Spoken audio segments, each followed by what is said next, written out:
So, hi! Good afternoon sa inyo. For those na hindi pa nakakakilala sa akin, ako si L1, no? My name is John Luis, but you can just call me Kuya L1 na lang, no? If you may ask kung bakit L1, marami kasi kami. No? Maraming Luis, no? So, May isa pang Luis. ayun ba? May Luis po. Ayan. Si 1.5. Ayun. So, grabe, no? Kung si Ate Ella nyo kanina, tuwa kasi nagamit natin yung sofa. No? So, it's been a while, no? Since nagamit yung sofa na yan during soap, no? Parang 2022 or 2023 pa ata nagamit yan sa soap, no? So, gano'n na siya katagal, no? Asan na sila? Ayun. So, ayun, every time that I write a guidelines, I always try to give a title. Bakit? Kasi para alam ko kung saan patungo yung guidelines ko. And from the previous guidelines, no, it was always titled Anchored. No? During this September, halos lahat ng guidelines was titled Anchored. No? So, this time, let's go to another point, no, noong title na yun, Anchored, no? We Sail Together. Yung title ko, We Sail Together, no? So, during August, no, last month, we had that retreat, no? It was actually entitled Anchored, no? Anchored in Christ, no? We are anchored in Christ. And one of the highlights nung retreat na yun was when Sister Grace said na a sail is useless without wind. No? So yung sail, no? Nakikita niyo to? Itong part na to. This is the sail. No? So useless tong sail na to kung walang hangin. Kasi this kind of boat, no? Itong ganitong klase ng bangka runs on wind. No? So naka-asa siya sa hangin para umandar. No? And so, here in that context, no, the wind is the Holy Spirit. And that sail or that boat, tayo yan. No? We can't do anything. No? We aren't going to do anything kung walang Spirit na nagtutulak sa atin para gawin yung bagay na yun. No? Without the Spirit, we can do nothing. But with the Spirit, no, there's nothing that we can't do. So meaning, yung sail sa isang sailboat is useless kung wala nang hangin para itulak ito. Then I realized na kung yung sailboat is useless if there's no wind, imagine, no, yung sobrang laking ship, no, sobrang laking barko, sobrang laking bangka na ang lakas niyang tingnan, ang laki niyang tingnan, feeling mo, lahat ng bagyo kaya niyang suungin, no? Pero, what if, yung bangka na yon, yung ship na yon, or yung barko na yon, walang tao, walang nagpapatakbo, anong sense? Anong use, no? Okay. Yung ship na yon, no, will start to drift. No? Aanurin lang siya ng aanurin na walang patutunguhan. Minsan, pwedeng masira. Or baka mawala sa mismong dagat. So meaning na no matter how well designed, no matter how it was built, no, kung wala naman siyang crew, it can't fulfill its purpose. Kung walang nagpapatakbo sa isang barko, wala itong sense, wala itong use. No? In the same way, no, the church, this community, no, our faith, even yung sa families natin and in this community mismo, we are all like ships. No? We can't fulfill their mission unless the crew, no? Unless the crew, the persons who run the ship, no? Ikaw at ako, hindi ito kikilos, hindi ito tatakbo kung wala namang willing na mag-serve, no? Kung wala namang willing na magsagwan, kung wala namang kung wala namang willing na mag-take ng, ng place natin, no? Doon sa barko. Pero let us also remember na even when the storm, baliktad. Even when the crew is working hard, the storms will come. May mga bagyo at bagyong darating. Di man natin inaasahan, pero gano'n talaga. No? May mga waves or may mga alon na may moments hindi kakayanin ng barko. May malalakas na hangin na kung saan pwedeng tangin yung barko. No? Minsan, nakakatakot. And in that moment, no, marirealize natin na yes, yung crew nagmamatter. No? Mahalaga yung crew. Mahalaga na may tao yung barko para umandar yung barko. Pero, ano yung mas mahalaga kaysa sa crew?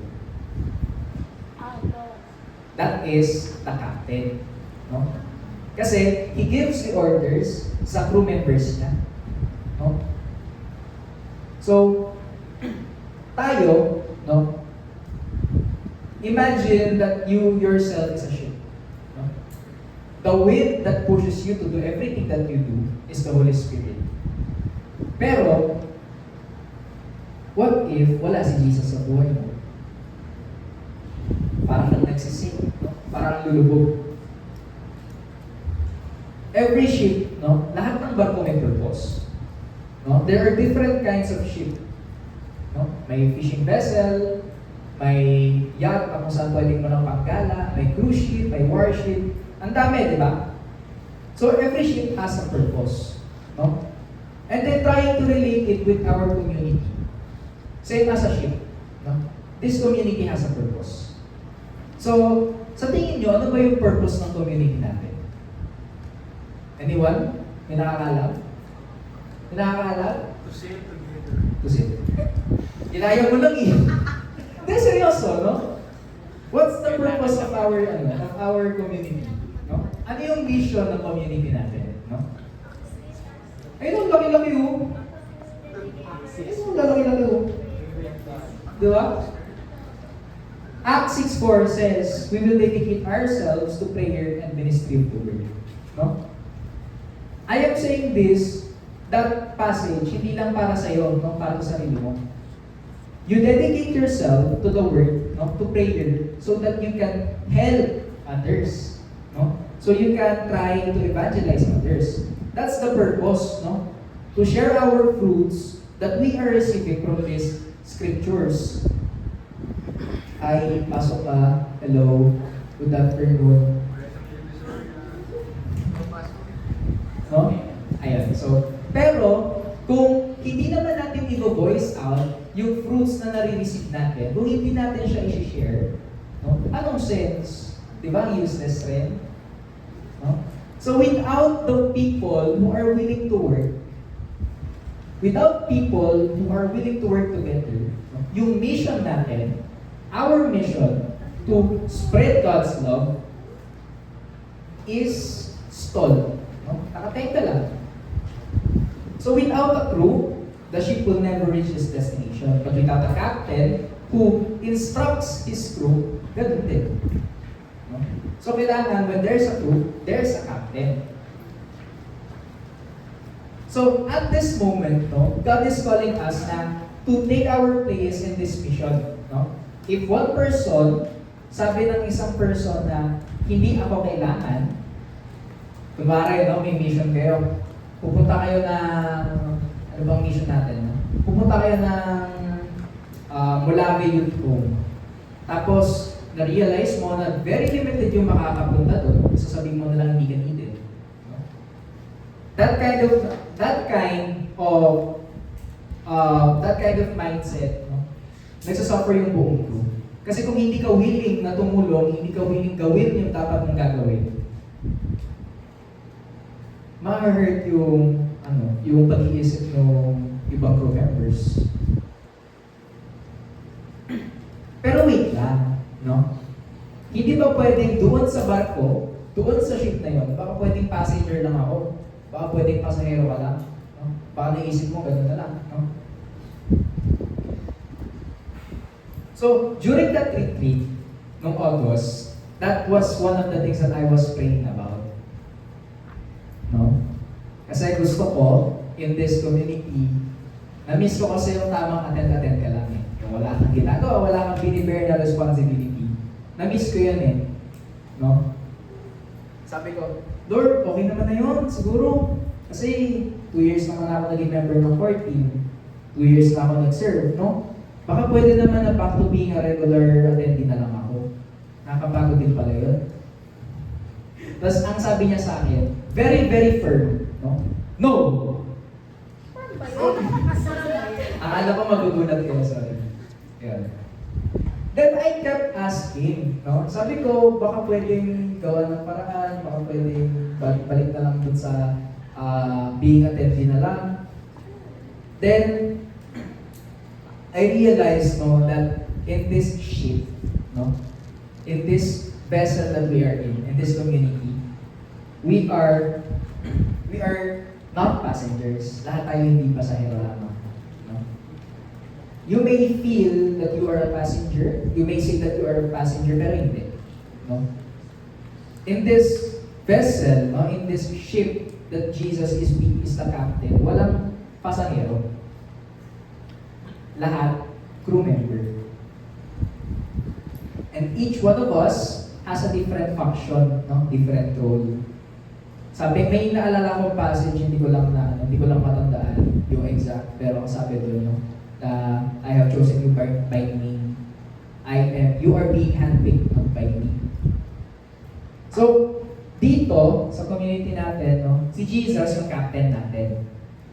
And then, I try to relate it with my favorite, anime, no, One Piece.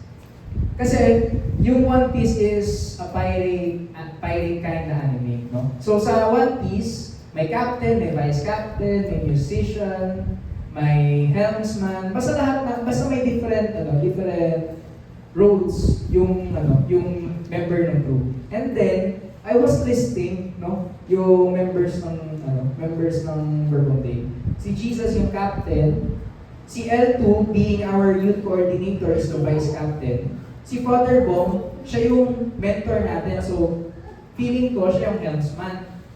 And then si Ate Dar and Kuya Gabs are the navigators that try to advise yung youth kung saan sila papunta. And then si Kuya Yem is the musician, si Bong, service, and then si Ate Jopa is the secretary and team's head. No? So, each and every one of us has their own role in this boat. No? Lahat tayo may role. Kasi nga, a boat or ship cannot run or be sailed by one person. Ang isang bangka hindi kaya paandarin. Kung isang migranteng bangka hindi kaya paandarin ng isang tao lang. No? So yung captain, no, may set the direction, pero lahat ng crew member is all that it takes para umandar yung barko. No? So here, no, we do lots of services, no? Pero not everyone can sing. Not everyone can dance. And not everyone can stand here in front, no, to preach. Di lahat ng tao kaya gawin yung mga bagay na yun. May mga certain areas lang tayo kung saan natin kaya ibuhos yung talent natin, no? Pero we also have to be in complete unity, no? Kailangan, as we do these missions, no, kailangan nagkakaisa tayo. Dapat nagiging magkakasundo tayo, no? Kasi kung hindi, we ourselves are our own storms. Sabi ko kanina, no, storms may come. Storms will come. And there are moments na yung crew members mismo, they are the storms. No? Naalala ko yung guidelines ni Shane, sabi niya doon, sinong storm mo? Who are your storms? No? Sino yung storms mo? Minsan ganun. Ikaw mismo yung storm, or tayo mismo yung storm sa sarili nating community. No? Ako, I remember the Art of Love. Naalala niyo? 2023? Yeah, the Art of Love, 2024. Yeah, 2024. Kasi, one day, hindi, actually one night, the night before ng event, nag-away yung The Judds. Nag-away yung The Judds. Kasi, di ba we were asked to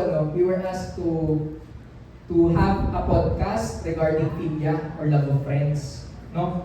Eh medyo loaded lahat ng youth noon that time. Ang dami namin kanya-kanyang tasks. Tapos, aside yung podcast na yun, ang dami namin inaasikaso. Tapos, the night before, may major rehearsal dito na naganap sa chapel. Tapos, kami, the boys, ako, si Kuya Yem, si L2, si Chubb, si Terrence, si Rog, hindi namin alam yung gagawin namin. Kasi, we never had a proper meeting kung ano yung gagawin namin sa podcast. Tapos, sabi ni Kuya Jello, boys, kayo naman. Tapos, kinakabahan ako kasi hindi nga namin alam yung gagawin namin. Then I was trying to give instructions, no, to them. I was trying to direct, no. Then, sinasabi ko sa kanila kung ano yung gagawin nila, kung paano gagawin yun. Then, tapos ayan na. No? Lahat sila frustrated na sa akin. Kasi, I had this script, no? May nagawa akong script for that podcast. Pero hindi ko na-share sa kanila kasi nga, ang dami naming ginagawa individually. Tapos, on the spot ko lang talagang ini-explain sa kanila. And then, ako kasi yung MC nung Art of Love, dalawa kami ni Shane. Tapos, nag-instruct ako sa kanila na si Shane lalabas ng stage or pupunta na siya sa likuran. And then, si Kuya Yem, siya yung magigitara papasok. So, ang entrance niya, kumakanta siya habang papasok siya.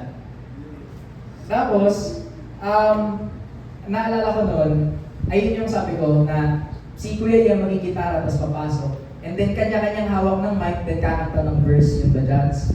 Tapos, lahat sila, kaya ba natin yun? Tapos ayun, medyo ano nga siya, parang suntok sa buwan yung gagawin namin na one night before lang namin yung ipapractice, no?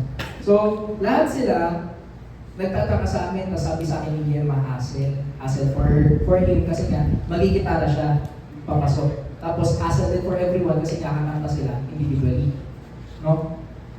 Tapos, ayun na, nagre-reklamo na sila sa akin kasi mahirap naman daw, ganito, ganyan. And then sabi ko, labas muna kami, ito kami mag-usap sa labas. And then paglabas namin, pati sama namin ng loob sa isa't isa, nalabas namin. Ayun na, may moments na nag-argue kami sa labas, and then, ayun na, lahat ng hanggang sa one moment that night, naiyak ako, kasi na-pressure ako. Tapos, ayun na, naghiwa-hiwalay muna kami sa glit. Tapos nag-pause muna kami, no? After 10-15 minutes maybe, lumapit na uli kami sa isa't isa. Tapos, ayun na, no? We were apologizing to each other. Tapos, I was happy after nun. Kasi pagpasok namin dito sa stage, sa rehearsal, hindi ko ginamit yung script, no? Ay, yung prepared questions lang, ayun lang yung ginamit namin. Tapos we were trying to answer those questions honestly. No? Tapos yung pinaka question doon, no, na nag-highlight ng podcast was, how does your friendship help in your journey of faith and love? Tapos pinaka nagustuhan ko sagot doon yung kay Chops. Kasi sabi niya, in the moments na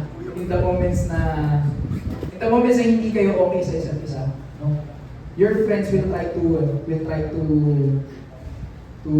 reach you out, to reach you, no? And ayun, no? The next day, the podcast, it went well, no? It was successful, no? So, a crew, no? That moment, kami yung crew, no? A crew that fights among itself will sink the ship. So I imagine, no, kung hindi namin siguro na-resolve yung frustrations namin that night, parang hindi ata kami makakapag-podcast the next day. Pero, when a crew works in harmony, no, it will reach the farthest shore. No? It will reach the destination. No? So, anong tinatry kong sabihin sa inyo? No? Here, we are all crew members. Lahat tayo magkakasama. If we are not going to be in complete harmony with each other, hindi tayo makakapunta sa kung saan tayo pumunta. Kung may kagalit tayo sa isa't isa, kung may kaaway tayo dito, do you think you will grow personally? Do you think you will grow in community? No? Hindi. No? So baka kayo, no, may ganun, no? May mga nakakasama kayo na loob. Maybe it's time to take a pause, no? And try to realize na you are not here to make enemies. You are not here para makipag-away. No? Kasi nandito ka para mag-serve. We are here to be followers of Jesus. We are here to be disciples of Jesus. No? And that being said, we need to be in complete harmony with everyone. And we also need to remember na in this ship, no, in this ship, we cannot sail if we don't have orders from our captain. No? And the order is to love one another as I have loved you. No? Si Jesus hindi naman, siguro kaya niya, no? Pero hindi naman niya siguro kayang i-sail nang siya lang mag-isa itong ship natin if we are not going to take our positions, no? If we are not going to take the responsibilities that He is offering us. His role, no? Yung role ni Jesus as the captain is to be our anchor, no? To be the anchor that keeps us still, that keeps us secure, that keeps us safe, no? Na while yung role natin is to sail the ship together, no? We have that different functions na, no? So let's try to use it na, no? So again, a ship without a crew is useless and it will never reach its destination. Pero even with the best crew, without Jesus, the ship cannot survive the storms. So it takes everyone. No? So ngayon, today, let us take our places, no, as a faithful crew members, no, na nagsiserve, no, na nagsasagwan, na nanood, na nagbabantay at tumutulong, no? And let us also remember na yung captain natin is si Jesus, na kaya niya magpakalma ng bagyo, and with Him on board, no storm can sink us. And every destination that we target, no, with God's purpose, marireach natin yan. So, ayun.